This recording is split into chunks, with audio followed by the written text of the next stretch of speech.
আসসালামু আলাইকুম ভিউয়ার্স, কেমন আছেন? আমরা রাতে টিবাদ থেকে চলে গিয়েছিলাম মুক্তমঞ্চ পদ্মার ধারে। রাতে রাজশাহী শহরটা এত আলো ঝলমলে থাকে, আমি এর আগেও বলেছি যে রাতের বেলাও ঘুরতে এত বেশি ভালো লাগে, কারণ পুরো শহরে এত লোকজন আর ঝলমলে আলো। সেখানেও বিজয় দিবসের অনুষ্ঠান হচ্ছিল পরের দিন, তো আপনারা শুনুন।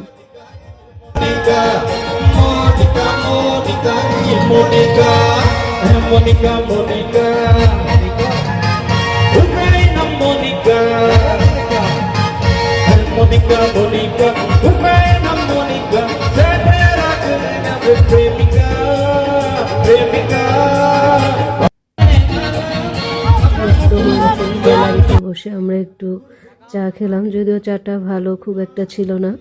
তারপরেও যেহেতু গান শুনছি একটু খেতে মন চাইছিল, তো আমরা সেখানকার মুক্তমঞ্চের কিন্তু ঝালমুড়িটা বেশ ভালো লাগে। যেমন টিবাদের আমরা মাখা পেয়ারা মাখা বেশ টেস্ট লাগে, তেমনি মুক্তমঞ্চের এই ঝালমুড়ি মাখাগুলো বেশ ভালো লাগে। তো আমরা সেখানে সেগুলো খাওয়া দাওয়া করে আর কি পরে বাসায় ফিরে চলে আসলাম।